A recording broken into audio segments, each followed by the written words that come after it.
de venir ici. Recevons l'homme de Dieu, s'il vous plaît.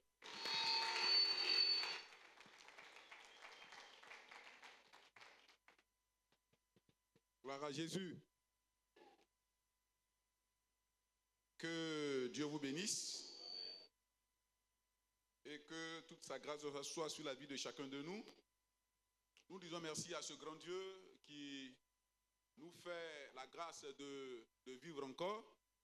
Comme j'ai l'habitude de le dire, si Dieu permet à ce que les matins on se lève, on marche, on va qu'à nos occupations, c'est une grande bénédiction et c'est la plus grande des bénédictions. Alléluia. Voilà, donc ce matin, que son nom soit béni. Nous disons également merci à notre pasteur, le pasteur Nguessan Yao Israël, qui a permis que cette semaine soit développée et que je sois l'orateur. Alléluia. En tout cas, que Dieu bénisse son serviteur. Également, merci aux anciens, aux diacres, aux diaconesses, aux responsables pour vraiment cette bonne collaboration. Alléluia. Merci à notre maman, maman Nguessan. Merci également à notre maman Kwadio. Merci à toute l'église. Que Dieu vous bénisse.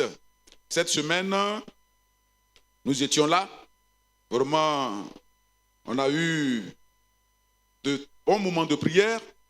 Tous ceux qui étaient là, en tout cas, Dieu a béni chacun de nous. Donc, comme le diacre l'a si bien dit, ici, de tels moments sont programmés. Faisons un effort pour être présents. Que Dieu nous bénisse. On va demander au pasteur Dédi Dali, va prier pour nous. On va tous se tenir debout, s'il vous plaît. On va prier que, vraiment, ce moment, encore par l'écoute de la parole de Dieu, Dieu nous fasse du bien.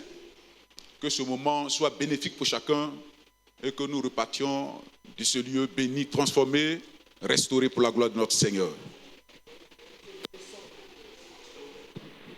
Nous bénissons notre Dieu et notre Père. Nous te célébrons, toi qui es Dieu, qui es notre Dieu. Tu nous as fait pour nous avoir avec toi. Tu nous as fait à ton image. Dans toute la création, c'est l'homme seul qui est fait à ton image. Et tu t'es révélé à nous pour faire de nous ton peuple, tes enfants. Et en tant qu'enfants de Dieu, nous devons recevoir tes instructions. C'est en cela que tu nous rassembles ce jour pour nous instruire, pour, oh Dieu, nous enseigner. Et il t'a plu de choisir des canaux vils, des hommes limités. Mais Seigneur, oh Dieu, rempli de ton esprit deviennent des outils aiguisés dans tes mains. C'est pourquoi au nom de Jésus, je voudrais te recommander ton serviteur, le canal que tu t'es choisi ce matin pour nous enseigner. Nous prions au nom de Jésus de Nazareth. Que ta parole soit sur ses lèvres. Que ta parole soit dans son cœur, Seigneur. Que l'onction de Dieu que tu lui as accordée, Seigneur, soit activée ce matin. Dans le nom puissant de Jésus. Et que, Seigneur, librement, avec simplicité, mais efficacité, puissance, ta parole soit proclamée. Nous voulons aussi te confier nos cœurs. Oh Dieu, que nos cœurs soient disposés à t'écouter, Seigneur. Car ce n'est pas la parole d'un homme, mais c'est la parole de Dieu.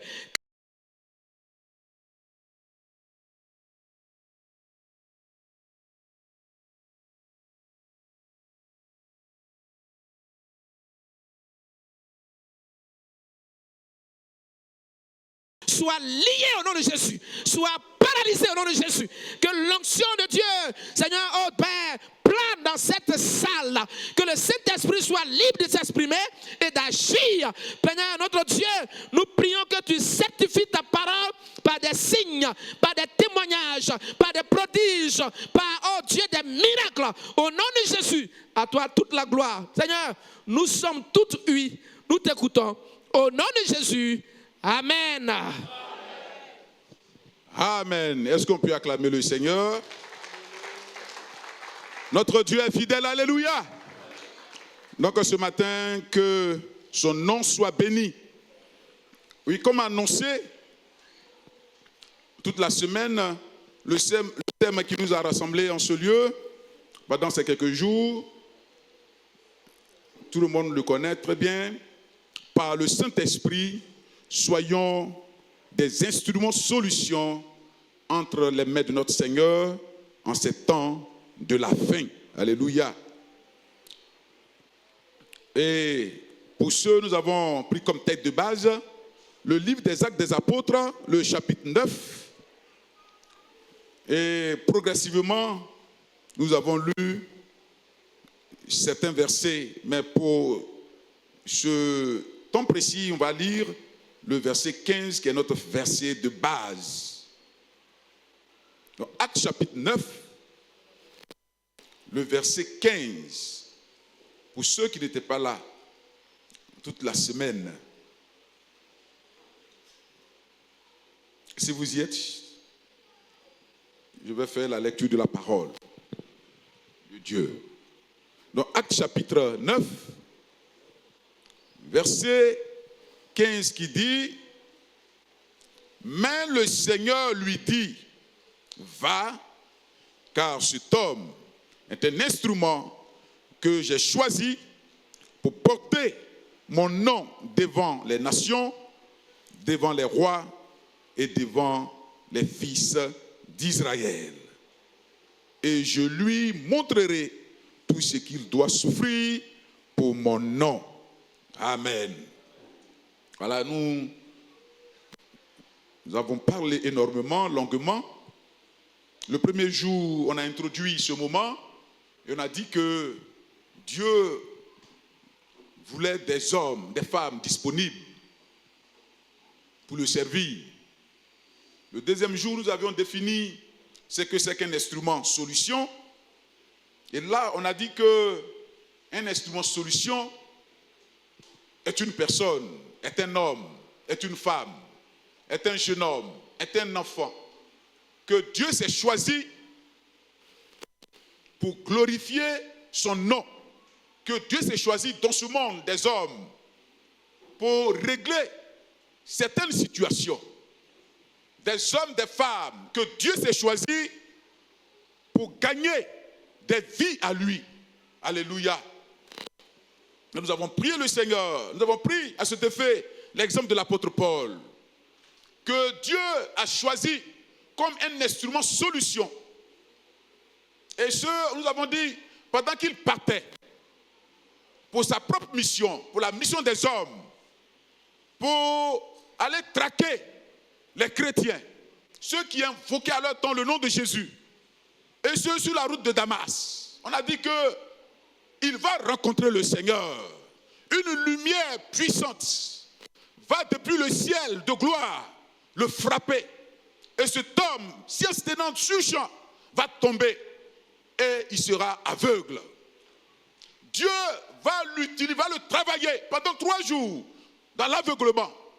Et quand il va sortir de ce moment, Dieu va l'utiliser comme un instrument puissant. Alléluia. Et comme Dieu l'a dit, par l'apôtre Paul, Dieu a gagné des vies. Par l'apôtre Paul, Dieu a libéré des âmes emprisonnées. La parole de Dieu est allée jusqu'aux extrémités de la terre. Par l'apôtre Paul, le nom de Jésus a été porté devant les nations, devant les rois, devant les fils d'Israël. Dieu a puissamment utilisé cet homme. Dieu a marqué cet homme de son sceau, de sa puissance, de son autorité. Et aujourd'hui, c'est grâce vraiment à cette action de l'Esprit de Dieu sur son serviteur que nous avons, bien aimé, une grande révélation des Écritures. Alléluia.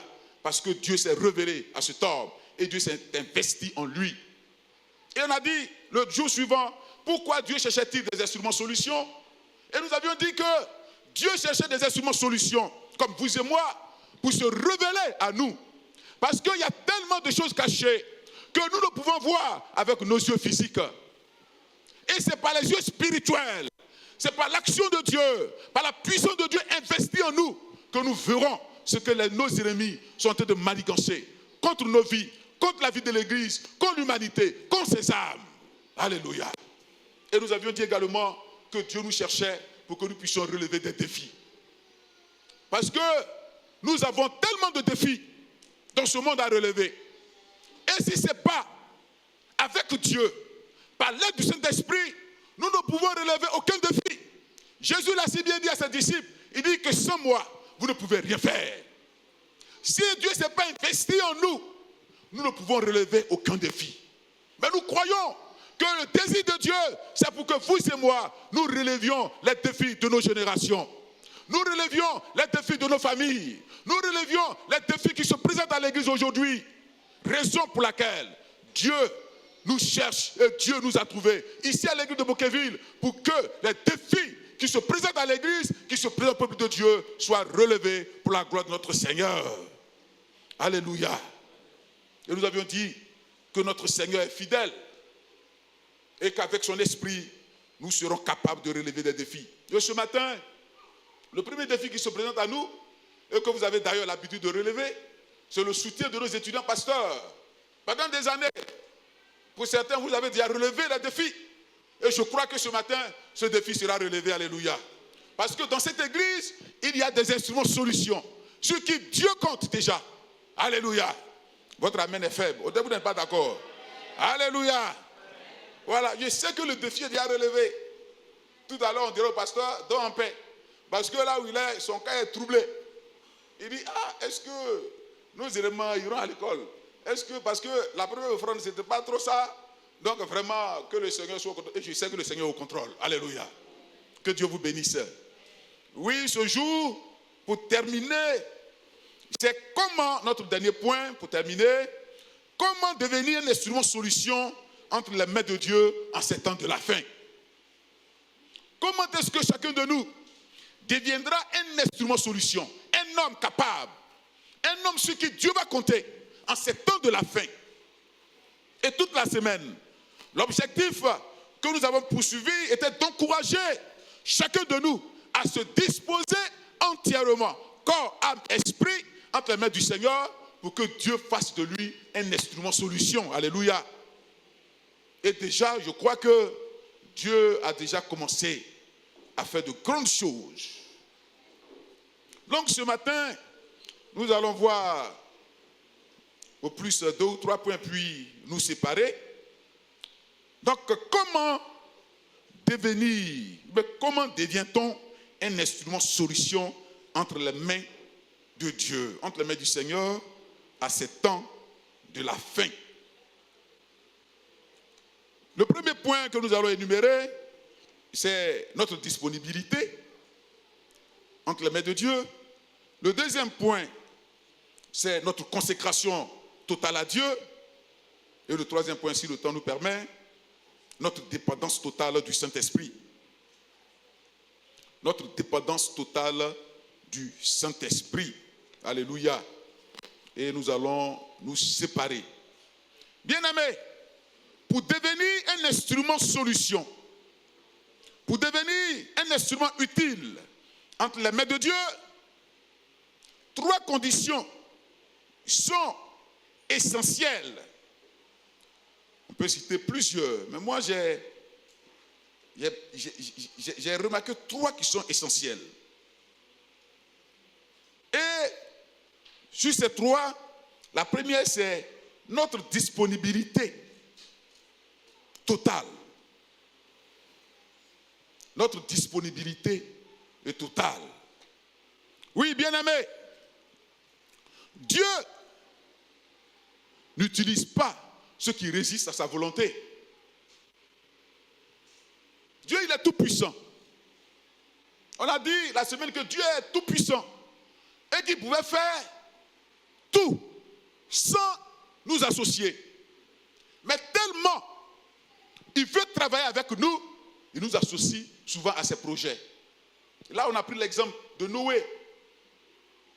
Quand Dieu a dit, je vais détruire ce monde, mais Noé, j'ai besoin de toi pour que tu mettes quelques personnes, quelques animaux à l'abri de la destruction. Noé va alors construire l'arche pour que ces hommes et ces femmes, ainsi que quelques animaux, puissent être à l'abri de la destruction. Il a utilisé Abraham quand il a voulu fonder une nation. Il a dit à Abraham, je ferai de toi une grande nation. Et il va associer à Abraham ce projet. Il a dit, quand il voulait sauver Israël de l'esclavage en Égypte, il a dit à Moïse, je vais t'utiliser, Exode chapitre 3. Il dit, je vais t'utiliser parce que j'ai vu la souffrance de mon peuple. Par toi, je vais délivrer mon peuple. Dieu pouvait le faire sans le concours de Moïse. Il pouvait le faire. Aujourd'hui, si Dieu nous associe, c'est une grâce de Dieu, c'est sa grâce. Mais sachons que Dieu ne peut pas nous utiliser si nous résistons à sa volonté. Si nous résistons à son appel, il ne peut pas nous utiliser. Il va choisir d'autres personnes. Il faudrait que cela soit clair. Oui, mais Dieu utilise ceux qui lui sont disponibles, ceux qui sont prêts à dire comme Ésaïe, comme nous l'avons dit toute la semaine, en Ésaïe chapitre 6, verset 8, quand Dieu a dit, mais qui marchera pour nous? Qui enverrai-je pour accomplir ma mission dans ce monde? Qui enverrai-je pour parler aux enfants d'Israël? Qui enverrai-je pour annoncer ma parole? La Bible dit, Ésaïe a dit, me voici Seigneur, envoie-moi. Alléluia. Ésaïe s'est disposé, corps, âme et esprit, à être à la disposition, à se mettre à la disposition de Dieu. Et Dieu a utilisé Ésaïe puissamment. Si nous ne sommes pas disposés à travailler avec Dieu, Dieu ne nous forcera pas. Parce qu'aujourd'hui, il y a tellement de personnes que lui veut utiliser. Donc s'il jette ses regards sur toi, que tu résistes, Dieu sera désolé de te tourner le dos. Alléluia. Oui, bien aimé, être disponible, ce n'est pas seulement avoir du temps pour Dieu. Il faudrait que ce soit clair dans notre esprit. Être disponible, ce n'est pas seulement avoir le temps pour Dieu. Ça veut dire, les dimanches, je peux venir à l'église. Les dimanches, j'ai mon temps. Mais toute la semaine, je n'ai pas le temps pour venir à l'église. On dirait que dimanche, je suis disposé à faire mon culte à Moqueville. Mais toute la semaine, on brille par notre absence.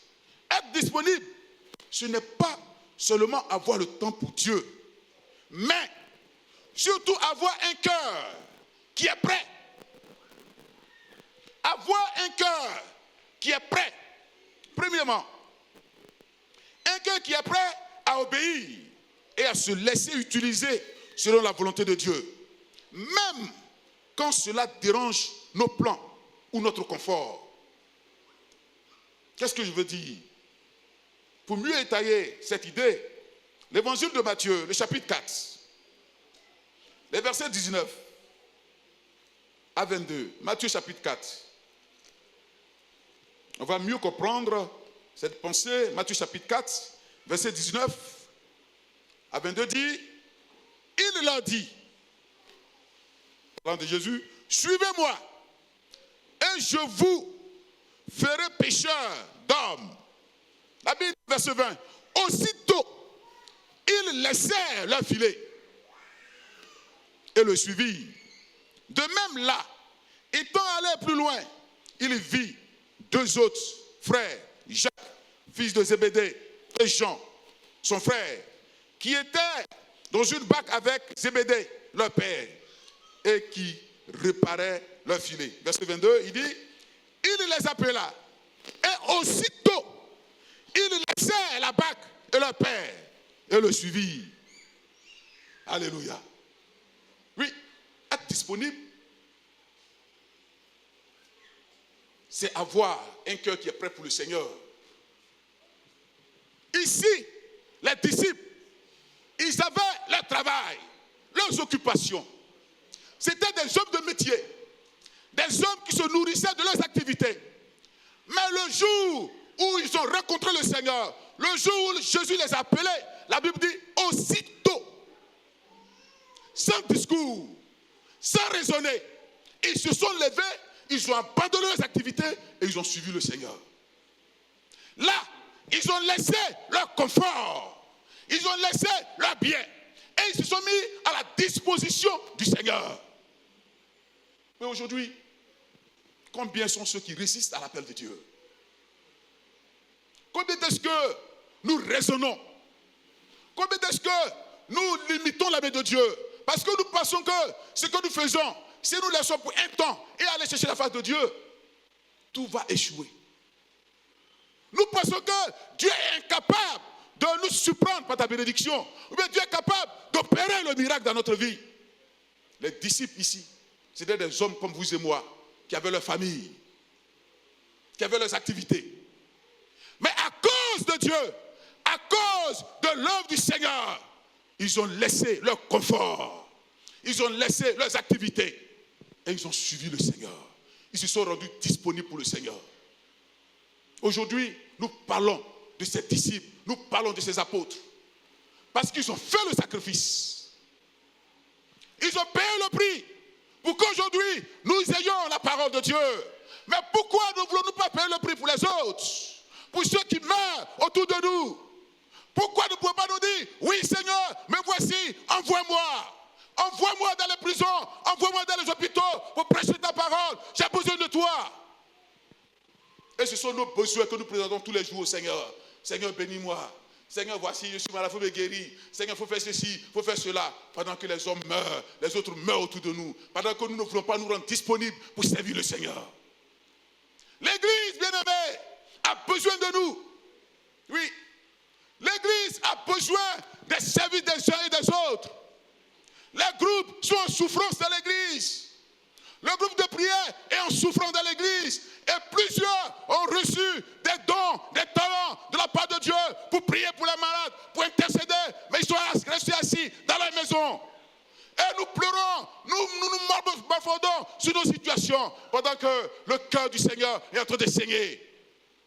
Pendant que les malades sont en train de croupir dans les maisons, en train de mourir. Nous ne sommes pas prêts pour venir servir le Seigneur. Sommes-nous disponibles? Sommes-nous prêts à dire oui Seigneur? À partir de cette semaine, je prends la résolution de te servir. Le groupe de délivrance est en souffrance. La chorale. Tous ces groupes bien-aimés ont besoin de nous. Dieu veut que nous soyons disponibles pour nous utiliser puissamment. Alléluia. Alléluia. Ce matin, c'est un cri de cœur. C'est un cri de cœur. Si nous sommes prêts, si nous avons dit oui à Dieu aujourd'hui, je vous dis que d'ici la fin de l'année, on cherchera à casser le temple pour dire on va faire une mésaline. Mais pendant que nous resterons assis, chez nous à la maison, sans nous lever, on restera toujours le même nombre. La ville de Bassam est grande. Le quartier de Mokéville est grand. Le quartier va jusqu'à perte de vue. Mais combien sommes-nous? Dieu a besoin de nous. Alléluia. En ces temps de la fin, Dieu te cherche. Il veut que tu te disposes ce matin. Il veut que tu te disposes ce matin pour qu'il travaille avec toi. Alléluia. Que son nom soit béni. Et que ce matin, chacun de nous dise comme Ésaïe, Seigneur, me voici. Envoie-moi. Je suis prêt. Me voici. Je suis prêt, envoie-moi. Et notre Dieu sera très heureux. Ensuite, pour aller un peu plus vite, le deuxième point, notre dépendance totale au Saint. Oui, notre vie de consécration, pardonnez. Notre vie de consécration à Dieu. Notre vie de consécration à Dieu. Notre vie de consécration. Oui, bien-aimé. Dieu veut que nous soyons totalement à lui. Et l'apôtre Paul, bien-aimé, pour être efficacement utilisé par Dieu, s'est donné corps, âme et esprit à Dieu. Il s'est consacré totalement à Dieu. Il s'est livré totalement à Dieu. Il s'est mis à la disposition de Dieu. Alléluia. Oui, cet homme s'est livré. Et si nous voulons, bien-aimés, comme l'apôtre Paul, que Dieu nous utilise en ces temps de la fin, puissamment, nous devons également livrer tous nos corps, nos membres, nos paroles, tout ce qui est en nous, entre les mains de notre Seigneur. Et nous croirons que notre Seigneur, il est tout puissant pour nous utiliser. Alléluia. Oui, et c'est ce qu'il a dit dans le livre de Romains, le chapitre 6, le verset 13. Oui, si quelqu'un peut me lire rapidement, Romains chapitre 6, verset 13, je l'ai trouvé, je vais lire. Il dit, ne livrez pas vos membres au péché comme des instruments d'iniquité, mais donnez-vous vous-même à Dieu. Donnez-vous vous-même à Dieu. Donnez-vous vous-même à Dieu comme étant vivant de mort que vous étiez, et offrez à Dieu vos membres comme des instruments de justice. Alléluia. L'apôtre Paul dit de nous donner nous-mêmes à Dieu un acte volontaire, un acte conscient, un acte qui nous amène à dire que sans la consécration, notre consécration à Dieu, Dieu ne peut rien faire avec nous. Nous devons volontairement nous offrir à Dieu comme un sacrifice.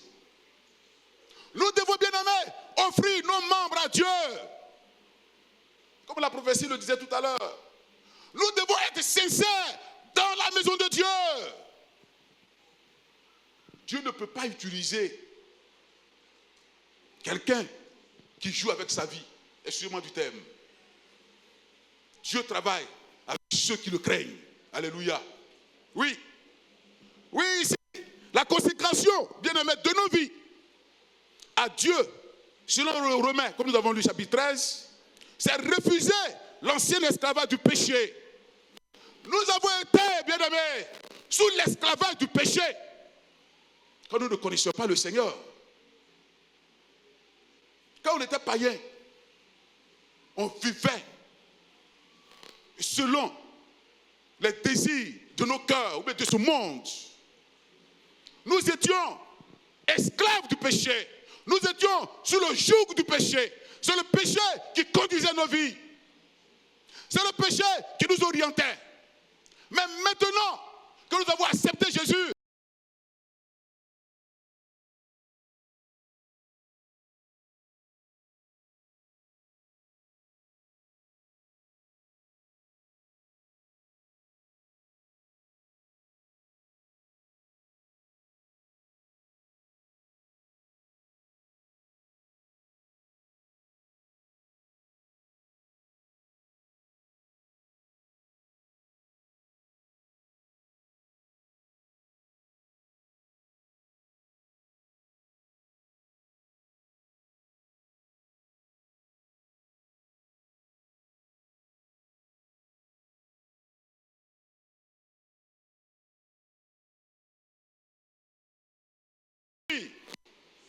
la bouche que Dieu nous a donnée, bien aimée, désormais, étant sanctifiée, c'est pour glorifier le Seigneur.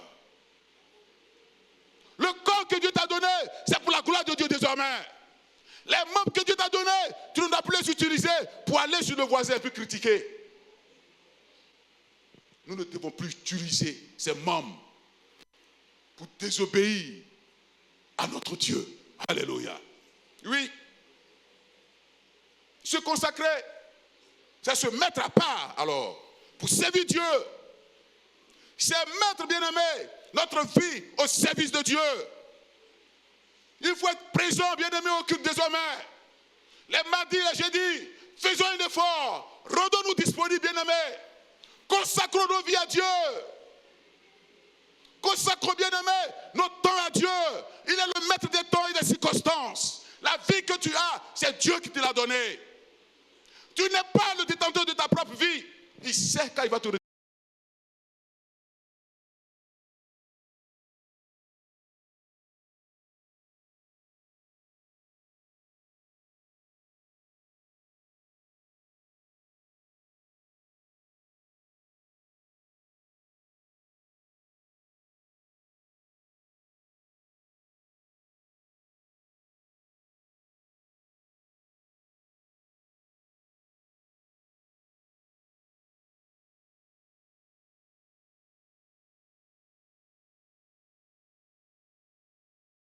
Alléluia. Aimons la présence de Dieu. Ne soyons pas des chrétiens de dimanche. Oui. On travaille, c'est très bien. C'est ce que Dieu nous demande. Mais faisons un programme pour honorer le Seigneur. Alléluia. Que Dieu nous bénira. Oui, bien-aimés. Soyons présents dans les groupes. Soyons présents à l'évangélisation. Mettons-nous à la disposition. Priez pour les prisonniers, priez pour les malades. C'est ce que Dieu nous demande, car plusieurs ont reçu cet appel. Plusieurs ont reçu l'appel pour aider dans les prisons, pour aider dans les hôpitaux. C'est aussi consacrer notre temps à Dieu. Et notre Dieu sera heureux. Alléluia. Ce matin, que Dieu te bénisse. Oui. Et se consacrer, c'est aussi avoir une vie transformée. Nos membres deviennent des instruments de justice, c'est-à-dire des moyens par lesquels Dieu agit dans le monde pour manifester sa sainteté, son amour et sa vérité. Et quand je médite souvent sur la consécration, directement, mes pensées vont souvent sur Daniel et ses compagnons.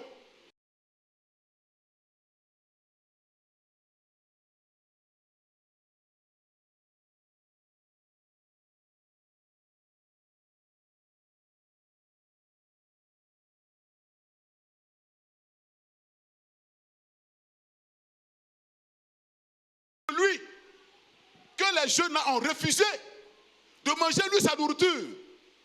Quelle crainte de Dieu.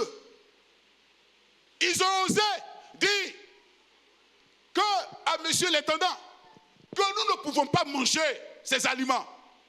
Parce que ces aliments sont sacrifiés au Dieu de Babylone.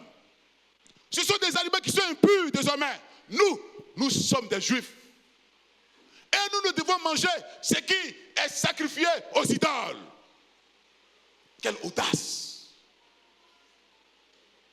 Ces enfants bien-aimés ont demandé à ce que, pendant 10 jours, ils se nourrissent d'eau et de fruits.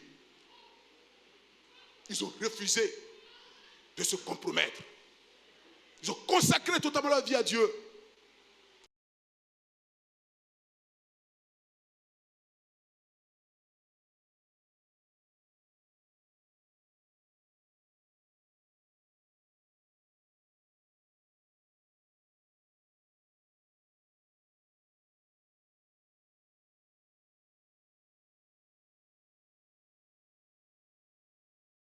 De pureté. Une vie de pureté. Comme un pasteur le disait, que Satan n'a pas peur de nos prières. Si tu veux, il faut prier. Si tu veux, il faut jeûner. Mais si tu vis dans le péché, il va venir te prendre pendant que tu pries, puis il va avec toi.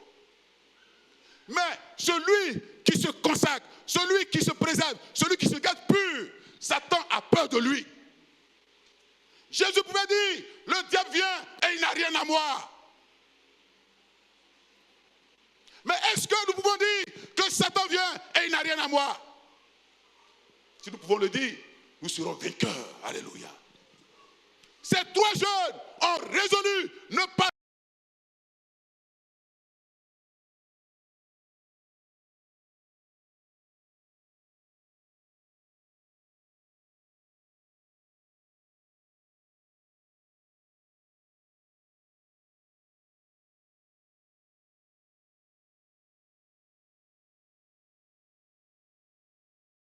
dont la vie était consacrée à lui. Dieu nous veut ce matin des serviteurs, des servantes consacrés pour la seule gloire de son nom. Alléluia. Alléluia. Notre Dieu, il est fidèle. C'est pourquoi l'apôtre Paul disait en 1 Corinthiens chapitre 10, verset 31, soit donc que vous mangiez, soit que vous buviez, soit que vous fassiez quelque autre chose, faites tout pour la gloire de Dieu. Faites tout pour la gloire de Dieu. Ce que je bois, je mange, bien aimé, que tout cela soit pour la gloire de Dieu. Ce que je fais dans ce monde, en tant que chrétien, enfant de Dieu, tout soit pour la gloire de Dieu. Non pas pour ma gloire, non pas pour la gloire du pasteur, mais pour la gloire de Dieu. Je dois désormais me sacrifier, me consacrer pour que Dieu soit glorifié. Alléluia. C'est en cela que tu deviendras un instrument solution. Que Dieu te bénisse. Et que ce matin, toute sa gloire soit sur nos vies. Parce qu'il veut que vous et moi, nous soyons des instruments solutions pour la seule gloire de son nom. Et enfin, notre vie de dépendance totale au Saint-Esprit. Et nous allons prier le Seigneur pour nous séparer. Oui.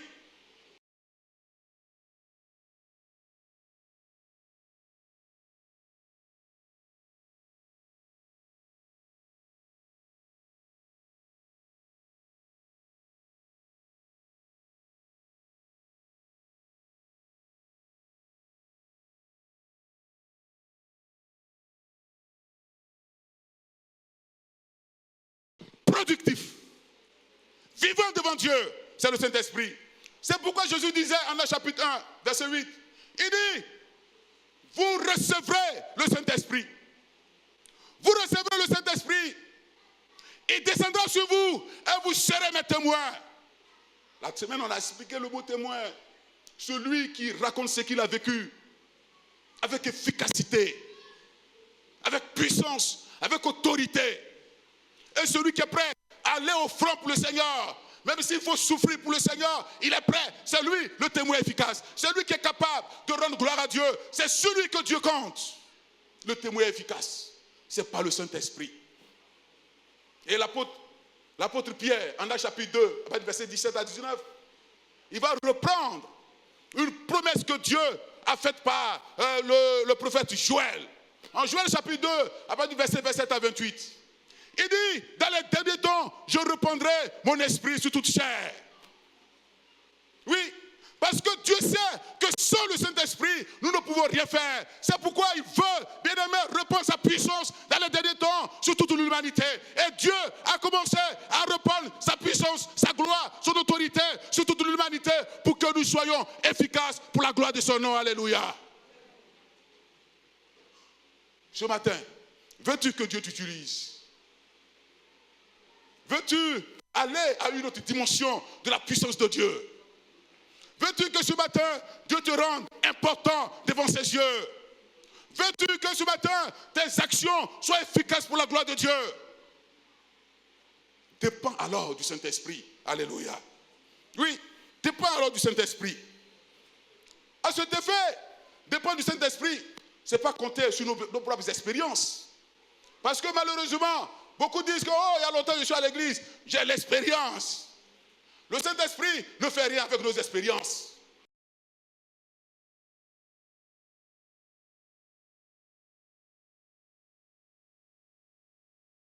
Non, comme bagage intellectuel, non.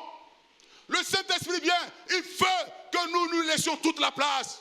Le Saint-Esprit veut dire de compter, de savoir compter sur lui pour qu'il fasse de nous des instruments, pour que nous puissions faire des expériences vivantes avec lui. Dépend du Saint-Esprit, c'est le laisser désormais conduire notre vie. Alléluia. Es-tu prêt ce matin à laisser l'Esprit de Dieu t'emmener là où il veut? Si tu es prêt, Dieu aussi, il est prêt. Si tu es prêt à t'abandonner entre ses mains, Dieu aussi, il est prêt. Oui, laissez ce que dépend du Saint-Esprit, c'est savoir compter sur lui. Lui laisser toute la direction de notre vie. Israël a très bien expérimenté dans le désert. Israël a bien expérimenté cela dans le désert. En Exode chapitre 13, versets 17 et 21. Israël s'est laissé conduire par la direction divine. Quand nous laissons nos vies être conduites par la direction divine, nous n'échouerons jamais. Alléluia. Oui. Quand nous dépendons du Saint-Esprit, nous ne pouvons jamais échouer.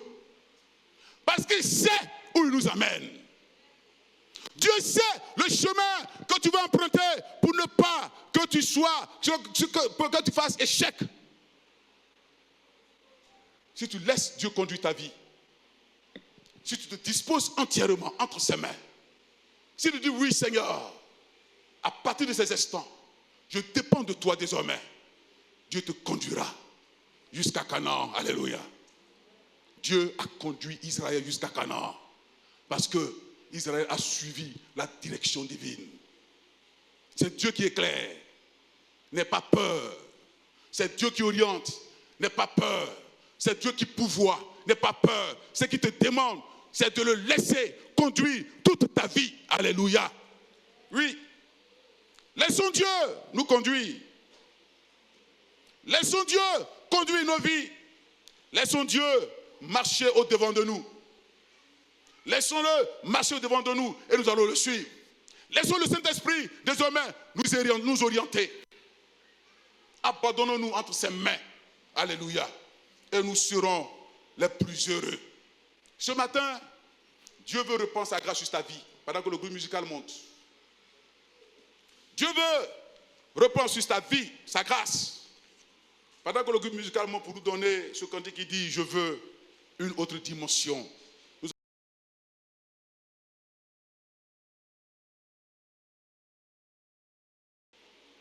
Nous laissions nos vies pour qu'il les transforme. Alléluia. Nous laissions toutes nos vies pour qu'il les transforme. Et ce matin, il y a une urgence. L'urgence des temps que nous vivons, bien-aimés, nous interpelle. Nous sommes dans les derniers temps et c'est urgent pour Dieu. Dieu a besoin des instruments de solution comme vous et moi. Parce qu'aujourd'hui, le monde a tellement de difficultés que Dieu veut que nous soyons là prêts déjà pour nous utiliser. Mais pour cela, nous avons besoin d'être restaurés. Nous avons besoin d'équipement. Nous avons besoin de transformation. Nous avons besoin de sa grâce. Dieu cherche encore aujourd'hui des instruments. Solution. La vraie question n'est pas de savoir si Dieu veut agir, mais de savoir si nous sommes prêts à lui dire, me voici, envoie-moi, donne-moi une autre dimension de ton onction. Seigneur, fais de moi un canal puissant pour la gloire de ton nom. Groupe musical, je veux une autre dimension pendant ce temps. Chacun de nous bénit le Seigneur. Disposez sans regarder à ton voisin. Même s'il a fait de crier, nous ne devons pas nous laisser distraire, concentrer. Prions le Seigneur. Bénissons le Seigneur.